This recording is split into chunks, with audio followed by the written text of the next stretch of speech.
রাসূলুল্লাহ বলে দিলেন তারাকতু ফীকুম আমরাইনি লান তাদিল্লু মা তামাসসাকতু বিহিমা কিতাবাল্লাহি ওয়া সুন্নাতি রাসূলি।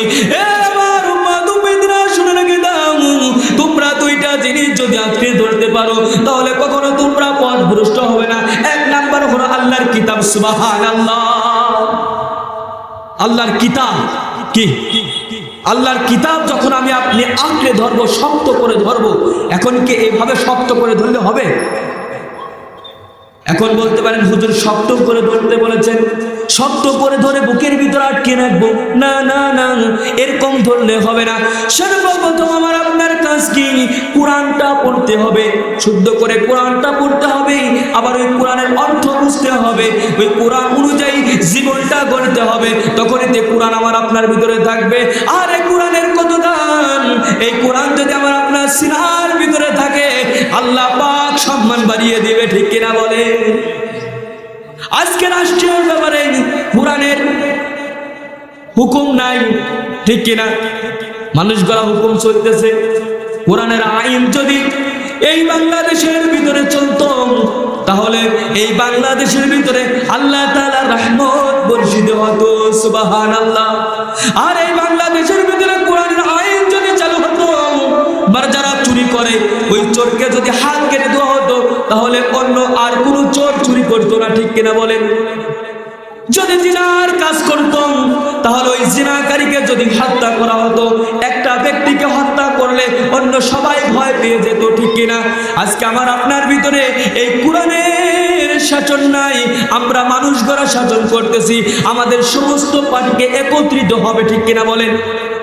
আমরা বুঝি না, বিএনপি বুঝি না, জামাত বুঝি না, আমরা বুঝি কি আল কোরআন অনুযায়ী জীবনটা সাজাতে হবে, ঠিক কিনা বলে? কোরআনের বাহিরে যারা থাকবে তাদের সাথে আমরা আছি। আল্লাহর জমিনের দিন বাস্তবায়নের যদি জীবনটা চলে যায়, কাল কিয়ামতের ময়দানে আল্লাহ পাককে খুশি করে আমরা যাব, ঠিক কিনা বলেন? সমস্ত মানুষগুলো আমরা যদি একত্রিত হয়ে যাই, এক প্ল্যাটফর্মে আসতে পারি, তাহলে যে পৃথিবীর ভিতরে আমার আপনার নবী হযরত মুহাম্মদ সাল্লাল্লাহু আলাইহি সাল্লাম বলেন, আহাব্বুল বিলাদি ইলাল্লাহি মাসাজিদুহা, আল্লাহর নিকট সবচাইতে প্রিয় জায়গা হলো মসজিদ, আর সবচাইতে খারাপ জায়গা হলো বাজার। সেই বাজার থেকে এখনো আমরা যারা ঘোরাফেরা করতেছি, এই মাজলিসে যদি আমরা না আসি, আল্লাহ তাআলা খুশি হবে না বেজার হবে? আল্লাহ তাআলা বেজার হয়ে যাবে। ও রাজবাড়ি বাসিনা, যুবক ভাইরা, অযথা ঘোরাফেরা করো না, কখন মালাকুল মউত এসে যাবে, ঠিক কিনা বলেন? মালাকুল মউত এসে যাবে, জানটা কবজ করে নিয়ে চলে যাবে। দুনিয়ার রং তামাশা কোনো কিছুই থাকবে না। আল্লাহ পাক কুরআনুল কারীমের ভিতরে বলেন, কুল্লু নাফসিন যায়িকাতুল মাউত, প্রত্যেক জীবকে মৃত্যুর স্বাদ গ্রহণ করতে হবে, ঠিক কিনা বলেন? প্রত্যেক জীবকে মৃত্যুর স্বাদ গ্রহণ করতে হবে। চোখের সামনে কত যুবকের মৃত্যু হয়ে যাচ্ছে, ঠিক কিনা বলেন?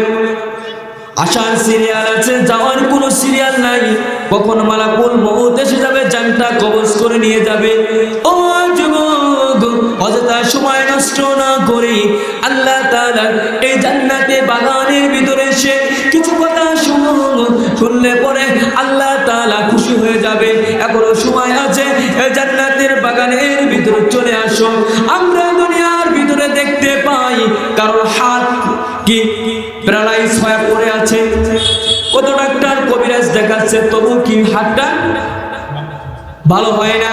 সেই জন্যে আমরা আল্লাহ তাআলা আমাদেরকে সুস্থ রেখেছে, আল্লাহ তাআলা আমাদের হাত ভালো রেখেছে, আমাদের পা ভালো রেখেছে, আমাদের চক্ষু ভালো রেখেছে।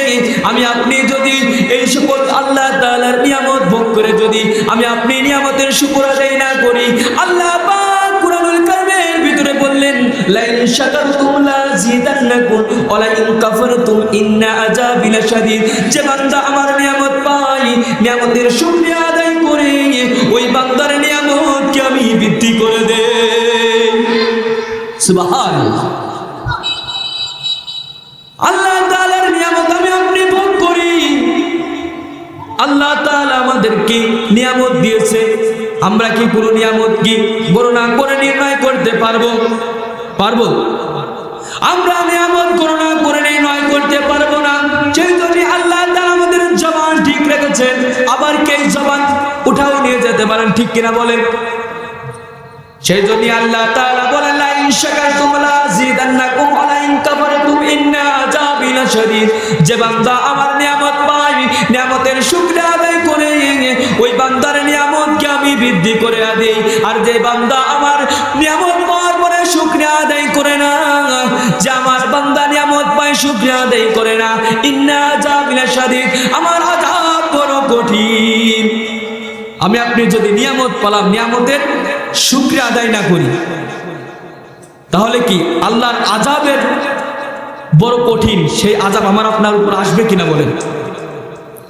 অবশ্যই আসবে। তা নিয়ামত পেয়েছি যদি হেলায় খেলায় দিনটা কাটাই দেই, তাহলে কিয়ামতের ময়দানে যখন আল্লাহ তাআলা আমার আপনাকে জিজ্ঞাসা করবে, বান্দা দুনিয়ার ভিতরে সুন্দর নামক নিয়ামত দান করেছিলাম, তুমি এই নিয়ামত পেয়ে তুমি কি ইবাদত বন্দেগী করে আমার কাছে এসেছো? আমরা যদি আল্লাহর ইবাদত বন্দেগী না করতে পারি, তাহলে সেদিন জবাব দিতে পারবো? প্রতিটা জিনিসের সৃষ্টি করার একটা উদ্দেশ্য আছে, ঠিক কিনা বলেন? এই যে প্যান্ডেলটা করেছেন কি জন্য? মাহফিলের জন্য কি এই প্যান্ডেলটা করেছেন? এই সুপানা দিয়েছেন, উদ্দেশ্য আছে কি? হুজুররা আসে বসবে, সেই জন্য প্রতিটা জিনিসের উদ্দেশ্য আছে সৃষ্টির পিছনে। আল্লাহ পাক আমার আপনাকে সৃষ্টি করেছে, অযথা সৃষ্টি করে নাই। কি আমার আপনাকে অযথা সৃষ্টি করে নাই। আল্লাহ পাক কুরআনুল কারীমের ভিতরে বললেন, ওমা খালাকতুল জিন্না ওয়াল ইনসা ইল্লা লিয়াবুদুন, আমি আমার জিন আর ইনসানকে আমি আমার ইবাদত বندگی করার জন্য সৃষ্টি করেছি। সুবহানাল্লাহ। আমাদের কাজ কি? আল্লাহ তাআলা ইবাদত বندگی করা, গোলামি করা। সেই গোলামি যদি আমি আপনি না করি, তাহলে কি জবাব দেব? যে কুরআনুল কারীমে 114টি সূরা আছে, কয়টি? 114টি সূরা। আমি 9 নম্বর সূরা সূরা তাওবা থেকে একটি আয়াত পড়েছি। আয়াত সংখ্যা, এই সূরাটা মদিনায় অবতীর্ণ হয়েছে। আয়াত সংখ্যা 129, 16টি রুকু।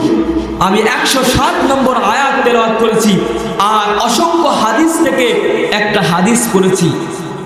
এই কুরআন ও হাদিস থেকে কিছু কথা বলার তৌফিক দান করে শুকর বলে আমিন।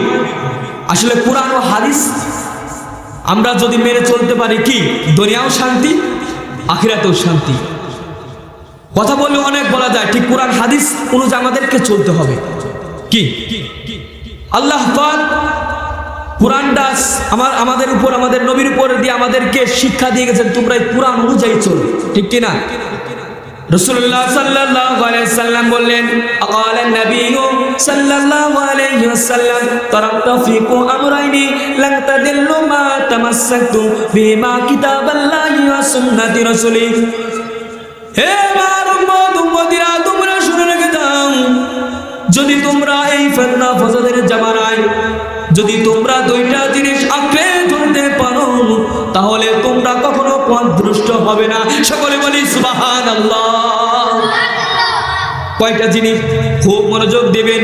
আরে আমি কালকে বসছি, আপনাদের এই জায়গায় আবার আসবো।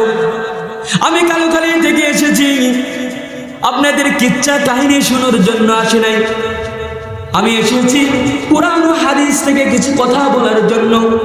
আর এই দুইটা জিনিস যদি আমি আপনি মানতে পারি, তাহলে দুনিয়াও শান্তি পাবো, আখিরাতেও শান্তি পাবো। আমার বলতে পারেন দুনিয়া কেমন করে শান্তি হবে? এখন প্রতি ফিতনা ফাসাদের জামানা চলতেছে। রাসূলুল্লাহ বলে দিলেন, তারাকতু ফিকুম আমরাইনি লান তাদিল্লু মা তামাসসাকতু বিমা কিতাবাল্লাহি ওয়া সুন্নাতি রাসূলি। হে আমার উম্মত, তোমরা শুনে রেখে দাও, তোমরা দুইটা জিনিস যদি আঁকড়ে ধরতে পারো, তাহলে কখনো তোমরা পথভ্রষ্ট হবে না। এক নাম্বার হলো আল্লাহর কিতাব। সুবহানাল্লাহ।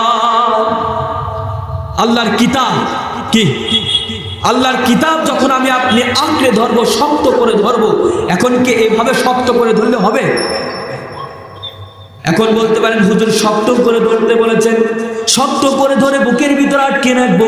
না না না, এরকম ধরলে হবে না। সর্বপ্রথম আমার আপনার কাজ কি?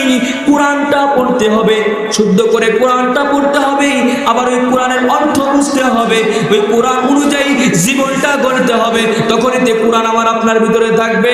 আর এই কোরআনের কত দাম! এই কোরআন যদি আমার আপনার সিনার ভিতরে থাকে, আল্লাহ পাক সম্মান বাড়িয়ে দিবে, ঠিক কিনা বলে? আজকে রাষ্ট্রীয় ব্যাপারে কোরআনের হুকুম নাই, ঠিক কিনা?